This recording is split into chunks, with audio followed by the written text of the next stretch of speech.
Hi friends, welcome to food at kitchen. Subscribe అవ్వండి more videos కోసం. Subscribe అయ్యేటప్పుడు bell icon మాత్రం click చేయండి, మర్చిపోకండి. హలో అండి, మరో సూపర్ రెసిపీతో మీ ముందున్నానండి. అదేంటంటే దోశ ఇంకా చికెన్ కర్రీ కాంబినేషన్ చేయబోతున్నానండి. ఎప్పుడన్నా దోశల్లోకి మనం జనరల్గా చట్నీ లేదంటే పచ్చళ్ళతో తింటాం కదండి, కానీ ఒక్కసారి ఇలా జ్యూసీ చికెన్ కర్రీతో తిని చూడండి. సూపర్ అంటే సూపర్ ఉంటుందండి. మీకు ఇది వీకెండ్స్లో ట్రై చేయండి, చాలా బాగుంటుంది. మరి ఈ వీడియోలో డీటెయిల్డ్గా ఈ రెసిపీ ఎలా చేయాలో చూపిస్తానండి. Let us start. First dosa batter prepare చేసుకుందామండి. దానికోసం ఒక బౌల్ తీసుకుని 1 కప్పు మినప్పప్పు, 1 టీ స్పూన్ పచ్చిశనగపప్పు, అలాగే 1 టీ స్పూన్ మెంతులు వేయండి.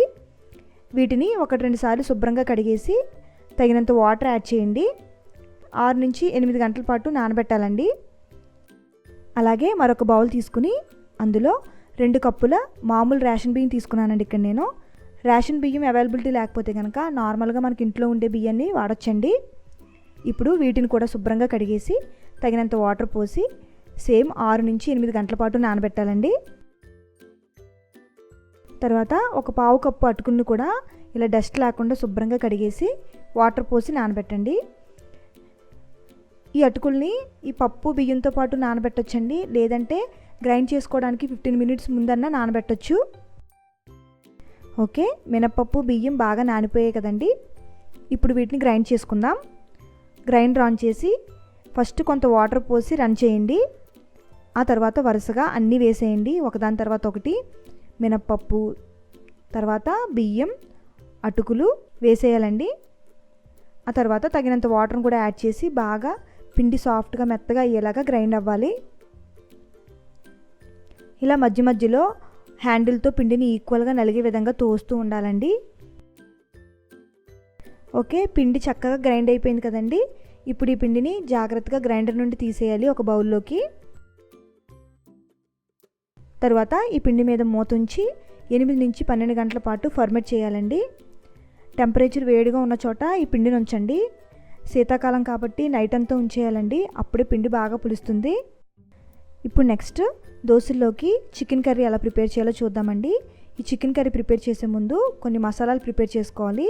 దానికోసం ఒక మిక్సర్ జార్ తీసుకుని అందులో 2 టీ స్పూన్ల ధనియాలు, 2 టీ స్పూన్ల జీలకర్ర, 1 ఇంచు దాల్చిన చెక్క ముక్క, 3 యాలకులు, 4 లవంగాలు వేసి పౌడర్ లాగా గ్రైండ్ చేయాలండి. ఓకే, మనకి గరం మసాలా పొడి రెడీ అయిపోయినట్టేనండి. ఈ గరం మసాలా పొడి మీరు ప్రిపేర్ చేసుకోవచ్చు, లేదంటే ఇన్స్టెంట్గా గరం మసాలా పొడి ఉంటే కనుక ఈ చికెన్ కర్రీలో యూజ్ చేయొచ్చండి. ఇప్పుడు చికెన్ కర్రీ ఎలా ప్రిపేర్ చేయాలో చూద్దామండి. స్టవ్ ఆన్ చేసి ఒక కడాయి పెట్టి 2 నుంచి 3 టేబుల్ స్పూన్ల ఆయిల్ వేసుకోవాలి. ఆయిల్ హీట్ అయ్యాక 3 సన్నగా తరిగిన ఉల్లిపాయ ముక్కలు, అలాగే 2 పచ్చిమిర్చి ముక్కలు వేసి వేయించాలండి 3 నుంచి 4 నిమిషాల పాటు. ఇలా ఆనియన్స్ ఆయిల్లో మగ్గాక 1 టమాటా ముక్కలను కూడా వేసి వేయించాలండి.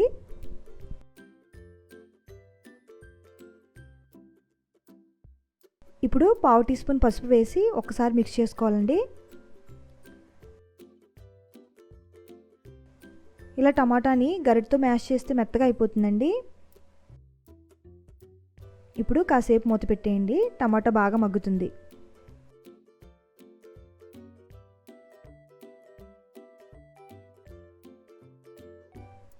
ఆ తర్వాత 1/2 కేజీ చికెన్ ఇలా చిన్న చిన్న పీసెస్లో కట్ చేయించాలండి, మరీ పెద్దగా కాకుండా.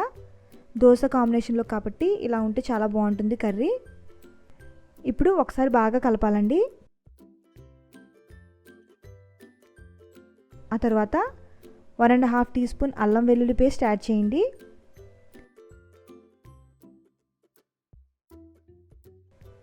అలాగే 2 టీ స్పూన్ల కారం, గ్రైండ్ చేసి పెట్టుకున్న గరం మసాలా పొడి కూడా వేసి బాగా మిక్స్ చేసుకోవాలండి. ఇలా 5 నిమిషాల పాటు కుక్ చేసుకోవాలి.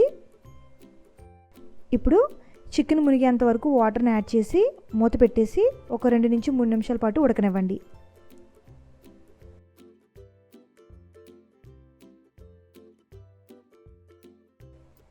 ఆ తర్వాత తగినంత సాల్ట్ యాడ్ చేసి చికెన్ బాగా ఉడికేంత వరకు, సాఫ్ట్గా అయ్యేంత వరకు ఉడికించాలండి.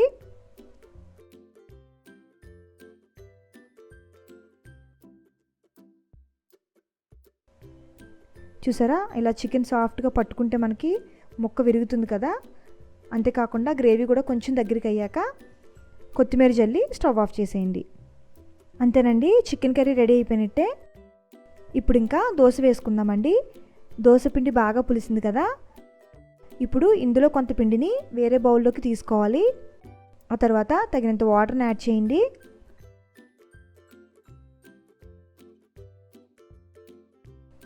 అలాగే రుచికి తగినంత సాల్ట్ని కూడా యాడ్ చేసి బాగా మిక్స్ చేసుకోవాలండి. చూసారా, ఇలా ఫ్లోయింగ్ కన్సిస్టెన్సీ ఉండాలి. దోశ బ్యాటర్ రెడీ అయిపోయినట్టే. ఆ తర్వాత స్టవ్ ఆన్ చేసి దోశ తవ్వ పెట్టి హీట్ అయిన తర్వాత దోశ పిండిని వేయాలండి. ఒక 2 గరిటెలు ఇలా వేసిన తర్వాత స్ప్రెడ్ చేయండి పెనానికి.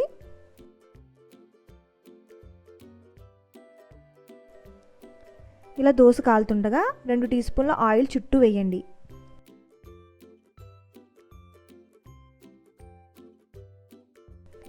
దోశ ఒకవైపు కాలగానే రెండో వైపు కూడా తిరిగేయండి.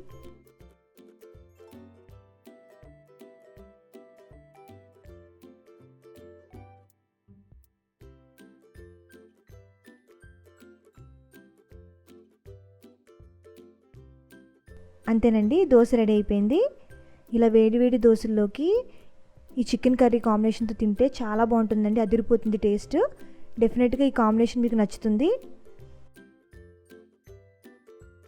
మరి మీరు కూడా ట్రై చేసి నాకు కామెంట్ సెక్షన్లో తెలియజేయండి.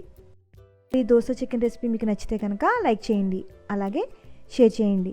Bye friends.